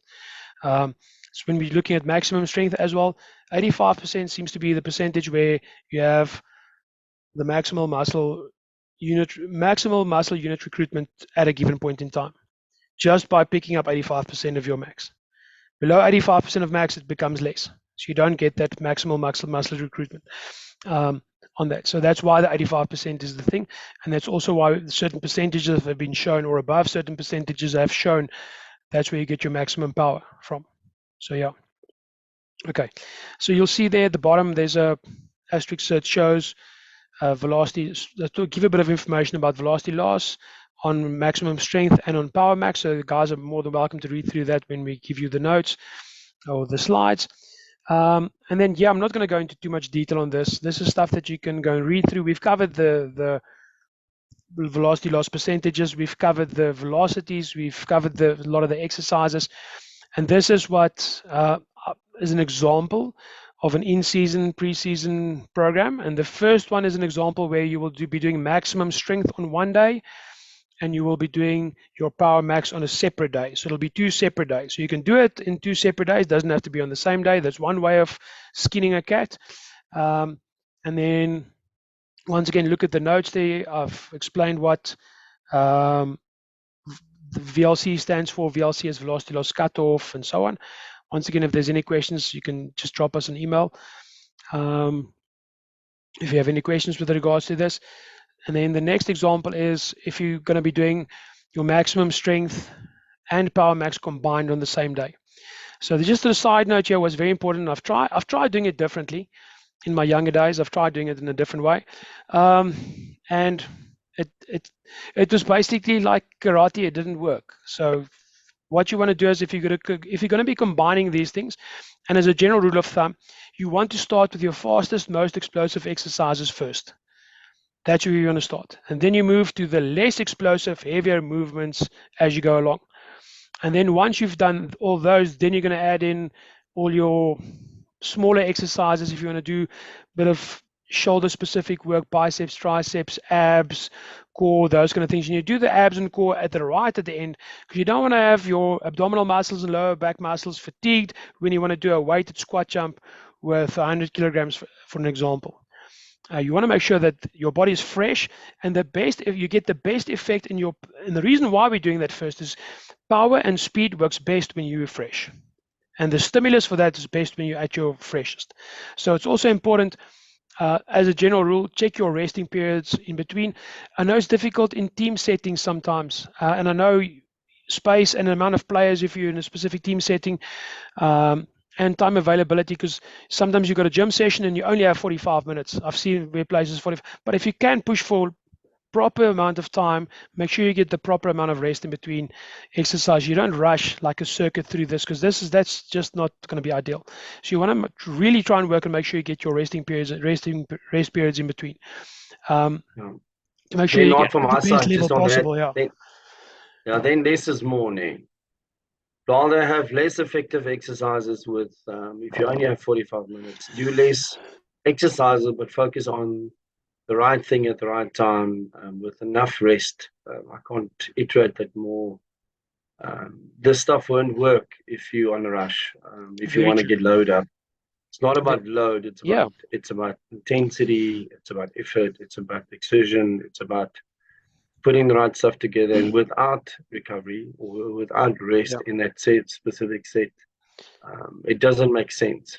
Once again, the basics of physiology will also show you that. If you go back to that, it'll show you that. Interesting. This is I assisted a student with his master's, sports physiology master's study. And the protocol, we started with basic idea on the protocol was he wanted to see, he's very interested in power endurance. He does CrossFit himself, and I can't remember what other sports he did. So he enjoys the lifting. And we worked with our under 20 group at some point where they had a big 6-week block before we had to start with field sessions and training. And we were able to get a 6-week block of training in with quite a good group of athletes. And we used the squat jump as our exercise, weighted squat jump as our exercise of choice to look at power endurance. The protocol we did for the study was quite straightforward. I can't remember exactly, but I think it's between 3 to 6 sets, and we did it twice a week. And we looked at a velocity cutoff three groups. We had a 10% velocity cutoff group on the squat jumps. We had a 20% velocity cutoff, and we had a poor 40% cutoff group on the squat jumps. They nearly died. But anyway, interesting enough. So we used because we used the push bands. I didn't have the the jump mat available that they use for the Bosco power endurance, the 1 minute Bosco jump test. So I didn't have that, but we took a modified version with the push bands. We said, listen, we're going to go for 60 jumps. So instead of 60 seconds, we go for 60 jumps. That's the protocol. So we modified a bit. That's a lot of jumps. That's a lot. Interesting enough, it took them 1 minute and 5 seconds, most of them, to get the 60 jumps. So it's a body weight. It took them about a minute. Some got 55 seconds, some 1 minute and 10. So it's very roundabout there. But on average, they got a minute of jumping in on 60 reps on the jumps. So we used that as one of the tests. We also did load velocity profile squat jump to see what the 1 meter per second velocity is. So the power max velocity for squat jumps, 1 rep max on squat as well. So 6 weeks with the three groups of athletes, 10% velocity loss cutoff, 20% and a 40%. Now, the 40% velocity loss cutoff is borderline ridiculous because you're jumping quite a lot of reps. A lot of the guys getting up to 40 reps sometimes. Obviously, the second, third set becomes much less, but they're getting like 40 jumps in, so they're jumping quite a lot. And we use the weight that was at their starting strength or starting speed weight. So we use the weight that they hit when they start. They can hit 1.5 meters per second on the set. So on the set, that's their 1.5 meter per second. So it's lighter than the power max weight, but the 1.5 meter, kind of like an overspeed weight for power max. And then we have a 40% loss cutoff. So a lot of guys on the one group, 20%, 10%. And what we actually found is the 10% group actually gained the most on all the test parameters. The 10% cutoff, the 40% cutoff was the closest related into the training. The training was the closest related to the 60 rep modified Bosco jump. So the 40% cutoff, they were the closest in terms of specificity to the Bosco, modified Bosco we did. Protocol, so there was a lot of reps and it was jumping, so it's very much like the protocol in that one. So in other words, that their program was more specific to improve in that one in terms of the execution of the specificity for someone who just looks at the program. For someone who doesn't understand how the physiology works, truly works. Right. So a lot of the thoughts around that was that would be the one that's going to give the biggest outcome, at least on the endurance part of it. We did find is that the 10% got the best outcome on endurance. So they got better improvements on average power and on velocity on the Bosco, the modified Bosco test. They got better improvements in the power max squat jump, and they got better improvements in the 1 rep max. The 20% was also quite good, but small significant difference between the 10 and the 20%. So there was a significant, not massive, but significant difference between the 20% and the 10%, because 20% drop off was also quite a bit on the jumps. But the 40% group, there was no improvement. Very much no improvement in the majority of them if you're looking at the stuff. So once again, so even if you are wanting to get endurance, the idea is get your top end power up. It can translate into endurance. It's been shown that it can do that. So there's obviously various factors that we can look into and what causes the 40% drop off. Other than the fact that you just annihilate the athletes on a 40% drop off with jumps, they get annihilated. You're tired. They get annihilated. We give them. There's neural and mechanical fatigue. And in terms of gym rest, they got a 3-minute rest between the blocks, which is, it's not super long, but it's long in terms of a lot of the gym sessions you do. But a 40% drop off, like I said, they're doing 40 jumps with a 30-40 kilogram weight on their back. It's just devastating. So in other words, just the efficacy of jumping becomes poor with that. That's what it comes down to. So, 100%. So the various factors that we haven't studied on that. Psychologically, there's an inhibition factor as well, man. Of course. Inherently, they're going to want to save a bit. they're going to want to save a little bit Yeah. to get through that. But anyway, so there's the second program example for the guys out there. Lekker, Naat, that was excellent. Info, yeah. So, right, everyone out Thanks, there, thank you Naat. very That was much. a great one, yeah. I know, guys, that's a bit long. You should probably listen to this in a few sessions.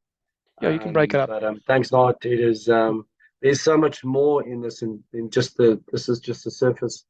I think we could actually at a stage take just that the basic elements of the method that you showed from acute to the full Monty. Yeah. And break that down as individual and how would it look into a program design. But I think the fundamental of what VBT is, why it's necessary to first have an assessment, have a measurement, have a tool where you can actually visibly see performance and improvements. And then program design. Thanks for that, Naat, to say that listen, this is a great tool to elicit performance, to sustain improvement. And I do think at the last week you just spoke about, I do think if more people have this knowledge of, listen, power is king. If you know how to generate force, all the other stuff of sustainability and performance, and it's actually an easy concept. You just need to apply it to your right environment. So thanks, Naat. I think that was a great bit of discussion of VBT. But I do think we can get a little bit more into that in a further another detail. Yeah, definitely. Thank you very much. Thanks for your time also, Pieter. Thank you for contributing. It was great doing this with you. And then looking forward to the next one, and we'll reach out and discuss what the next level will be. So the next one will most likely be where we're talking about speed training sessions, similar to what we did now with the velocity-based session now. Maybe speed work, how to break it down on field for running, sprinting, changing direction for different sports. And then also end off with a bit of a take-home example of what people can maybe try and do if they can execute that. 100%. No, thanks, man. That was great. Thanks for your time. I appreciate it. Thank you very much.